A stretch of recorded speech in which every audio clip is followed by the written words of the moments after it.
A Native American proverb once beautifully said that we do not inherit the earth from our ancestors. We borrow it from our children. Yet what kind of world are we leaving behind for our children? According to UNICEF, 2024 was the worst year on record for children since World War II, where 1 in 5 of the world's children now live in war zones.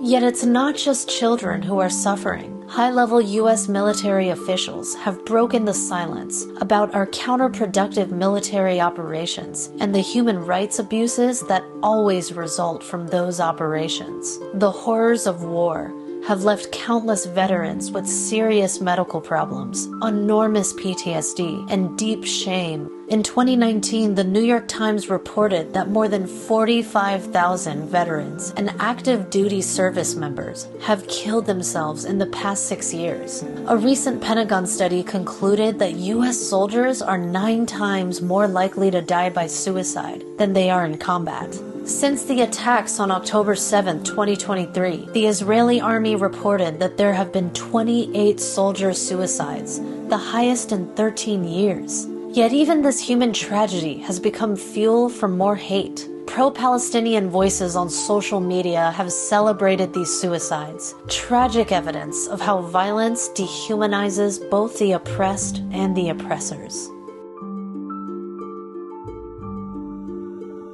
This is what the war machine does. It begins in the mind long before it reaches the battlefield. It's about stories. Stories that teach us who to fear, who to hate, and who to blame. The devastation of war surpasses that of any natural disaster, with human conflicts driving 80% of the world's humanitarian crises. So what is war really about? Who benefits and who pays the price? We're here to connect the dots and offer a clear, constructive vision for humanity. Because as the musician Jonathan Larson wisely expresses, the opposite of war isn't peace, it's creation. If we want to break the cycle, we need to create new stories. Stories that heal, unite, and show us what's possible for humanity. Right now, people all over the world are choosing to co-create a new world in the face of this destructive war machine. We're here to share some of the most powerful real-life stories and examples. Welcome to our Want to Know Mindful News Brief, where we explore important societal issues with nuance, uncensored investigation, and compassion for all sides. Smedley Butler was one of the most decorated Marines in U.S. history, and he remains legendary in the Marine Corps.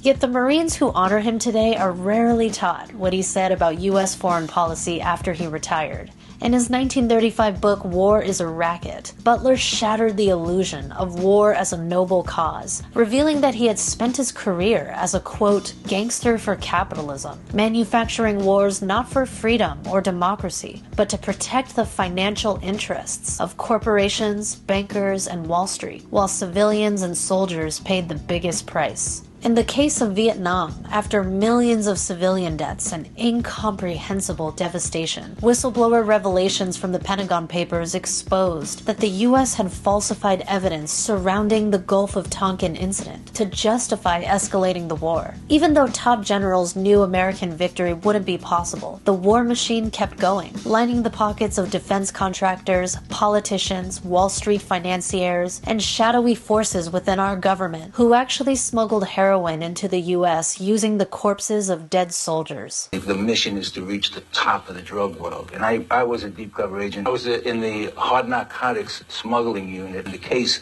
that I was living with these Chinese drug dealers led me right to Chiang Mai. It was the first case that was killed by Central Intelligence. It was a case that involved the smuggling of heroin into the U.S.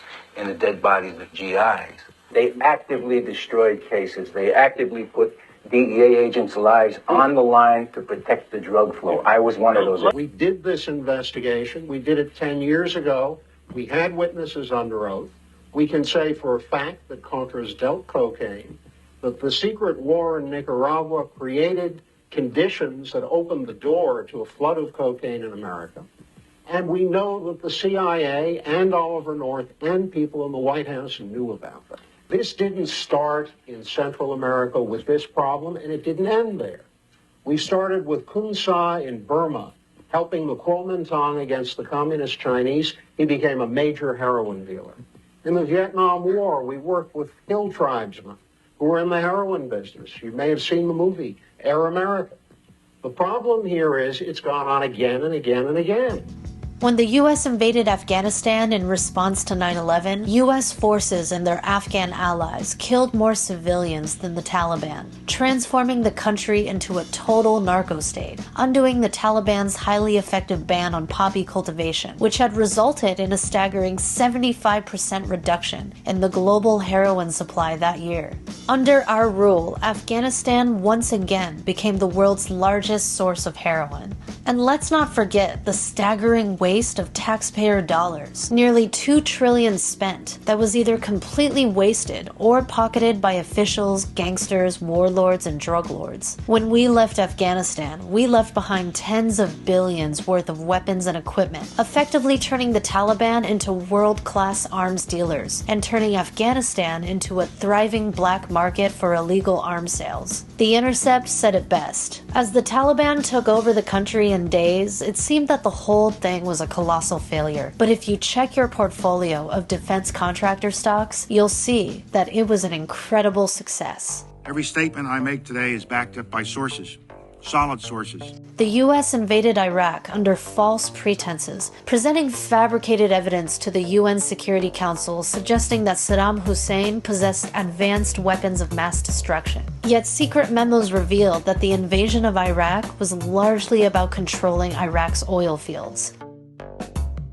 The invasion and occupation destabilized the region, in part by deepening the divide between Sunnis and Shiites. Radicalized Iraqis were swept into U.S. military detention at Camp Bucca, a notorious facility often called a terrorist university, where they forged alliances that directly led to the rise of ISIS. These prison camps served as incubators for extremist networks, bringing together the militants who were now told to fear. Then came the horrifying revelations from the Abu Ghraib prison, when photos exposed the dark realities of modern American torture. The world got a glimpse of CIA black sites and the barbaric treatment of detainees. Most of Abu Ghraib's prisoners weren't terrorists or militants at all. According to a Red Cross report, between 70 and 90% of those detained were ordinary civilians. More recently, instead of learning from Afghanistan, House Democrats blocked efforts to ensure accountability for the hundreds of billions sent to Ukraine. Seymour Hersh, a Pulitzer Prize-winning journalist who exposed the My Lai massacre during the Vietnam War, wrote a bombshell report based on interviews with anonymous CIA officials. They alleged that corruption in Ukraine is approaching Afghan war levels, where Zelensky's government has been buying Russian diesel to fuel its army, while skimming millions from American funds designated for diesel payments. John Kiriakou is a whistleblower and former CIA counterterrorism officer. Here's his take on the Ukraine situation. Quote, "The United Nations has deemed Ukraine to be one of the most corrupt countries in the world, where money just seems to disappear into foreign accounts and the pockets of Ukrainian government officials. Ukraine has become a supermarket for black market weapons, and that Western weapons meant for the war effort have popped up all over the world." The U.S. national security apparatus paved the way for today's conflict in Ukraine, with its support for a far-right coup in 2014 that brought the notorious Azov battalion into Ukraine's military ranks. Azov is a neo-Nazi group tied to credible human rights violations, a group that the CIA directly supported with weapons and military training. This support was meant to undermine Russia's military power in Europe and protect U.S. interests throughout the region. Since then, both the US and UK have actively rejected peace negotiations and prevented any serious efforts to end the war, which is something that most Ukrainians want. Meanwhile, sexual violence, human trafficking, and the death toll have reached staggering levels with no end in sight. And then there are the covert wars that barely make the news, like the ones the US fueled in Haiti, Central and South America, and all over Africa. We deserve better than leaders who lie to us, create the very enemies we're told to be afraid of, and kill in our name with our taxpayer dollars? What will it take for us to move beyond war? مشاهد كيف طرفين اللي هن سوريين اللي هن رفقاتي واخواتي واهلي بطراف العيله مستعد يمسك سلاح ويقتل اللي جنبه كرمال السياسه هي طرف. السياسه هي بديل على الانسانيه هي الاهم. السياسه هي عباره عن علاقه مصالح بين دول كتير كبيره وعالم كتير فوق. There was a moment, and the reason his face is always going to be with me. There was a moment when he looked at me, and our eyes kind of met, and at that moment, it was like everything else disappeared. There was no sound, and it was just two people looking each other in the eyes, and just for a moment connecting as like two human beings in an event that is beyond any of their control. But at that moment, he wasn't a terrorist. He wasn't an insurgent. He wasn't an Iraqi. He was a scared man, and he was asking me for help. From that moment on, the war changed for me. It became a little more scary, and it became a little more, I started to question decisions a little more. Because of that event, it put a face. That scared, crying man peeing himself could be any or all of them.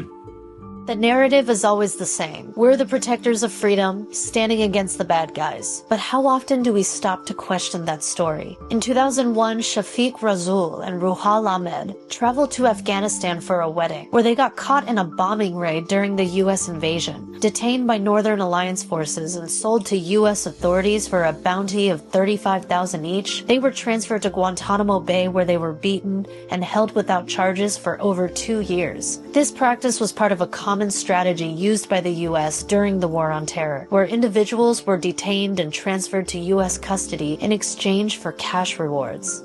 Enter Brandon Neely, a former Guantanamo guard who would often chat with Ahmed through the bars at Guantanamo, developing surprising bonds over simple things like music, realizing that many of these people weren't what Defense Secretary Donald Rumsfeld called, quote, worst of the worst.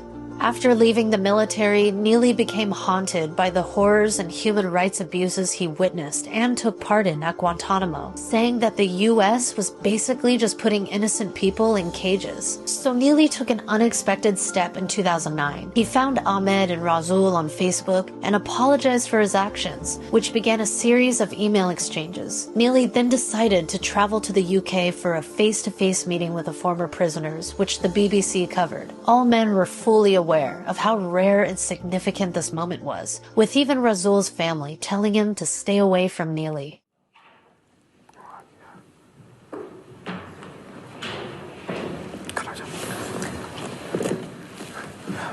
Hi. You right? Yeah, how y'all doing? All right. Not bad. Long time since I've seen you. Yeah. You look different without a cap. Oh, big difference. Y'all look different throwing jumpsuits, too. Yeah, for sure. Here they're telling me that all these guys in orange jumpsuits are the world's most dangerous men, and here I am, a couple feet away from two of the guys that I was told would just, kill me if I turned my back on them in a heartbeat. And 7 years later, here we are sitting on the couch together. Do you want to tell Shafiq and Ruhal a little bit about why you're here now? I am really sorry for the way, one, for you even getting caught up in the whole situation, the way you were treated there when I was there. And I'm just as guilty as the people there, because I took part in a lot of stuff that happened, locking, putting you in the cages. But me personally, I'm really sorry for what happened there. I wish I would have never took part in it, but I did, and I'm man enough to say I'm sorry for what happened. Yeah, I'm really happy for Brandon to come out all the way here to say sorry to us. It means so much to us. I can't explain in words how much it means to us, but I don't hold you responsible for what happened to me. You were there to do a job, and you had to do that job. When people like yourself come out and basically say the same things that we were saying, it helped us so much for people to believe what we were saying was true. I completely agree with Shaf, and it's the government that needs to really apologise. You don't need to apologise, Brandon. It's not your fault. But at the end of the day, you've come out and you've said sorry. I appreciate that. Everything about war is designed to be dehumanizing, yet the human spirit keeps reminding us of the bigger picture. One of the most powerful examples of this is the story of Naja Abood and Zahed Haflang, both prisoners of war fighting on opposite sides of the brutal Iraq-Iran war fueled by the US war machine, a conflict that killed 1.5 million people. These two humans crossed paths during the Battle of Khorramshahr, where Naja, the Iraqi, was brutally injured by a bomb that attacked his bunker. Zahed, who ran away from an abusive home at 13 and became an Iranian army medic, found Naja inside the bunker. Upon seeing a photo of Naja's fiancé and son tucked in the Quran that was in his pocket, Zahed decided to save him and get him the surgery he needed, risking execution for helping the enemy. Yet after this incredible moment, Naja was taken to an Iranian prisoner of war camp, where he endured 17 years of torture and abuse. After the war ended, Naja was unable to locate his fiancé and son, so he made his way to Canada to reunite with his family. Just an hour before a truce was called, Zahed was captured by Iraqi soldiers, enduring 2 years of torture as a prisoner of war. Zahed, after the loss of his fiancée in an airstrike, became a merchant marine. After fighting with the religious officer on board and realized that he would face imprisonment and torture back home, Zahed made the drastic decision to jump ship and found himself in North Vancouver, Canada. Zahed was emotionally broken, and when his roommates saved him from a suicide attempt, they suggested he seek help at the Vancouver Association for Survivors of Torture, or VAST. Little did he know that Naja was driving his brother to an appointment at VAST that very day. Here we have two survivors of a brutal war, meeting again years later under extraordinary circumstances. أبداً أبداً أبداً ما متوقع ولا يخطر على بالي ولا أحلم بيها إني ألتقي وشخص هو اللي أنقذ حياتي واللي أنا التقيت وياه التقينا سوا في خندق حربي. I said, do you remember you was showing the picture inside the Quran? And I said, on the right arms, you have a mark, top of your belly button. You have a bunch of stitches. How you know? Is it okay? He started to shake. Me. He started to shout. We make noise. We make noise in this office. The story I told you about the soldier, he is in Canada. Now, I meet him. He asked me, you didn't say, what is your name? 20 years ago. Could you please tell me what is your name? And I say to him, you didn't say that one to me too. My name is Zahed. What is your name? He says, my name is Najwa too.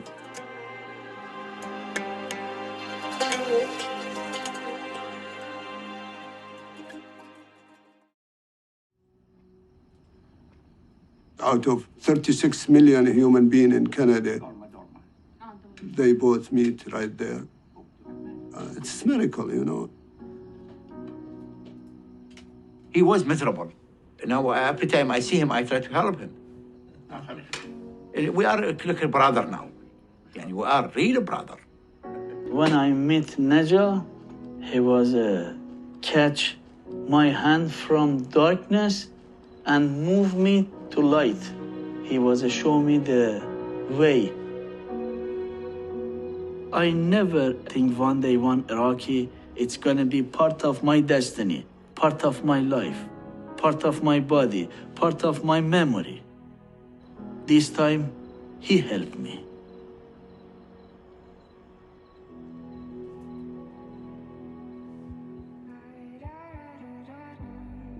People everywhere, all over the world, are turning away from the cycles of fear and control that justify war. Instead of believing the divisive stories told by corrupt authorities to keep us divided and obedient, people are seeking out their own answers within their humanity. These new stories are the seeds of a global shift in consciousness that could bring about an end to war. Social activist Bell Hooks frequently spoke on the double standard of many progressive communities and activists, who resist domination only when their own interests or the interests of their tribe are threatened, rather than seeking a broader transformation that ends all forms of oppression and domination. Now, we see many Western activists celebrating the suicides of Israeli soldiers. Hooks says that without an ethic of love, shaping the direction of our political vision and our radical aspirations, we are often seduced in one way or the other into continued allegiance to systems of domination. The transformative power of this love ethic is evident in the many lives of those working towards Israel-Palestine peace, like the thousands of Palestinian and Israeli women who've marched and danced for peace from the shores of the Dead Sea in 2017. We must change the paradigm that we have been taught, where we've been told that only war will bring peace. We don't believe that anymore. Women, for the first time, are raising their voice and asking for peace because they need it. They need peace for the future of their own country. To the streets of Jerusalem last year. Enough with the violence, enough with the killing.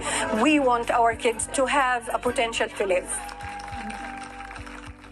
Or the Hand-in-Hand School in Jerusalem, one of the only bilingual Arabic-Hebrew schools in Israel, since Palestinians and Israelis barely come into contact with each other. There, Jewish and Arab students are taught in both Hebrew and Arabic, growing up with a deep understanding of one another's cultures and histories. Students learn about history not just from one point of view, but from multiple perspectives, recognizing that the same events can be interpreted in vastly different ways. אני חושבת שאחד הדברים שהביא אותי ללמוד פה זה העניין הזה, להכיר את הנרטיב השונה משלי. מה הצד השני, ההפוך ממני, חושב ומרגיש מה הוא רואה. אז אני ידעתי שפה אני יכולה למצוא את זה.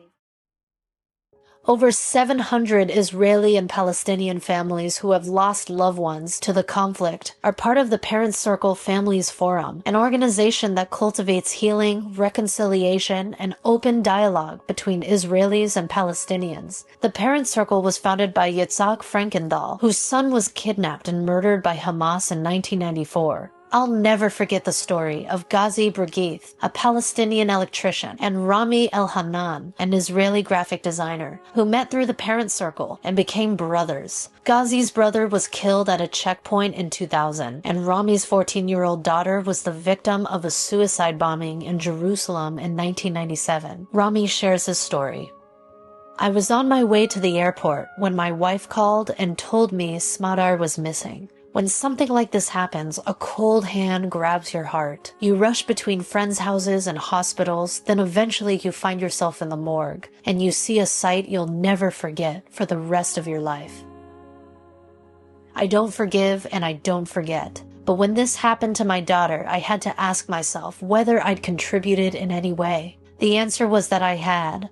My people had, for ruling, dominating, and oppressing 3.5 million Palestinians for 35 years. It is a sin, and you pay for sins. At first, I foolishly thought I could just go back to work and resume my life, but the pain was unbearable. Then a year later, I met Yitzhak Frankenthal, the founder of the Parent Circle. He invited me to a meeting and reluctantly I went along, just to take a look. I saw buses full of people, parents who had lost kids in wars and who still wanted peace. I saw an Arab lady in a long black dress. On her chest was a picture of a 6-year-old kid. A singer sang in Hebrew and Arabic, and suddenly I was hit by lightning. I can't explain it, but from that moment, I had a reason to get up in the morning again. Since then, my work with the Parent Circle has become the center of my life, a sacred mission. If we, Ghazi and I, can talk and stand together after paying the highest price possible, then anyone can. There is a high wall between our two nations, a wall of hate and fear. Someone needs to put cracks in the wall in order for it to fall down.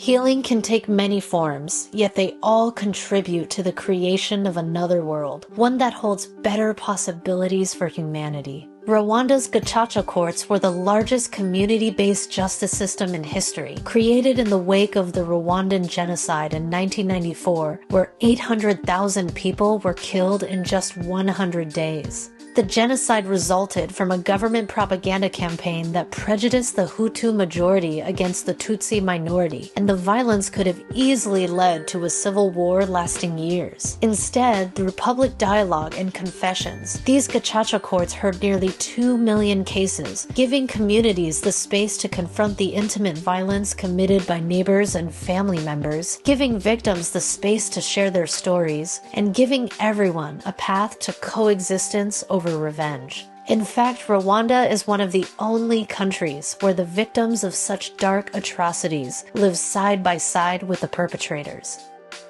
The 2016 peace deal between the Colombian government and the Revolutionary Armed Forces of Colombia, or FARC, marked a transformative moment as 13,000 former fighters laid down their weapons and set out to rebuild their lives after decades of violence. With the support of the government and NGOs focused on post-conflict rehabilitation, ex-fighters were given the opportunity to heal and reconnect to the land they once fought over. By working on critical environmental projects like planting 1 million trees in the Amazon rainforest and becoming jungle tour guides, Colombian soldiers and ex-FARC fighters, once enemies, are now also working together to safely remove landmines from the countryside. Some people are so moved by their love for humanity that they join up with organizations like Free Burma Rangers. These volunteer rangers go into war zones all over the world and provide medical aid and humanitarian relief to people of all faiths, ethnicities, and religions. In a powerful article, a story unfolded of rangers providing life-saving medical care to Burmese military soldiers once viewed as enemies, in the face of a brutal military coup that displaced millions and claimed thousands of lives.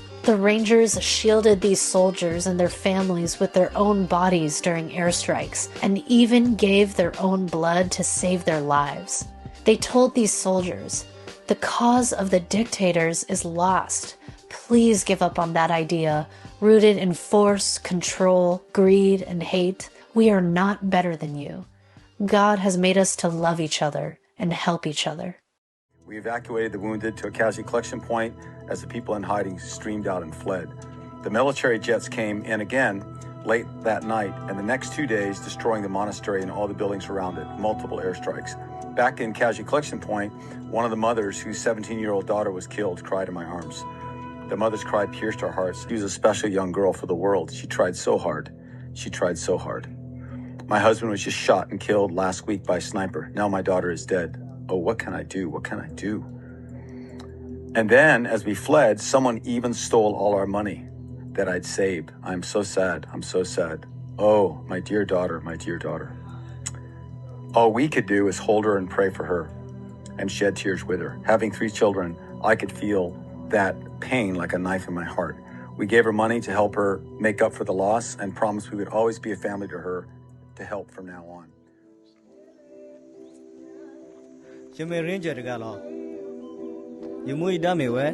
Dito kamapu plato pale abata sotimane odafa.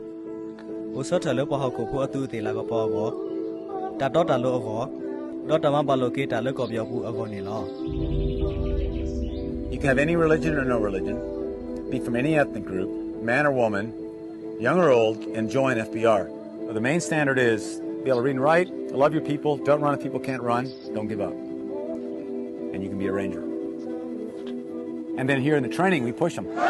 Mentally, physically, emotionally, we push them past what many think they can do, just to show that they've got a lot more ability than they think they have.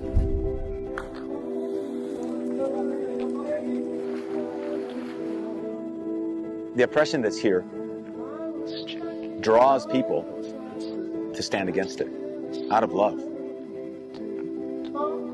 We're made to love each other. We are made to stand for justice. We're made to stand for freedom. We're made to be humble and work for reconciliation, knowing that none of us are perfect.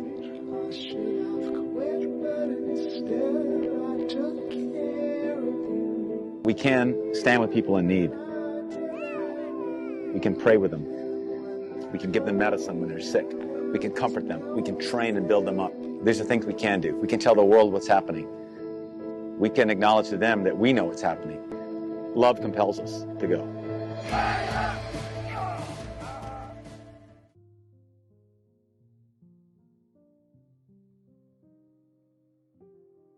Imagine if more and more of us decided to see war like the Free Burma Rangers, who courageously enter conflicts and channel their courage and skills into service and solidarity, not domination and destruction. Centering an ethic of love in the face of humanity's darkness is a process, and it's not perfect. It can be deeply messy, and most healing happens in the slow lane. But is the alternative any better?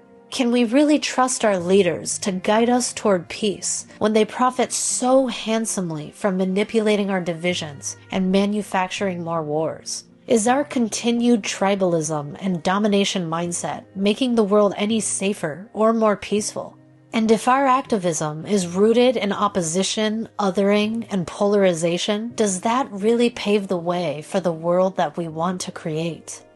We've got work to do in our own homes and communities. Tribalistic us versus them thinking has deeply poisoned everyday conversations, trapping us in endless culture wars that pit us against one another, shut down open dialogue, and erode the very principles and ideals upon which this nation was founded. At PEERS, we've come to believe that the most important issues facing our society can bring us all together across our differences. After reading about the brutalities of the Persian Gulf War, pro-choice abortion activist Maggie Cage realized that she was involved in a war too, against the pro-life activists. She became dedicated to creating spaces where people from all sides of the issue could come together and heal the mutual intolerance between the two sides. What would it be like if more of us began taking the emotional risk to relate to each other differently? What if we could take the dehumanization out of our interactions, to not see each other as enemies? Well, we just might create new possibilities for the future and new choices we couldn't see from our previous perspective. Efforts like the Forgiveness Project have gathered hundreds of inspiring stories of people who are ending the cycles of dehumanization in society, from gang members on opposite sides of the game to countless victims and perpetrators of war and genocide all over the world. And there are likely millions more courageous individuals doing their part to dismantle the war machine and heal society's deepest wounds. Jalaja Bonheim speaks to how necessary this work is for the future of humanity.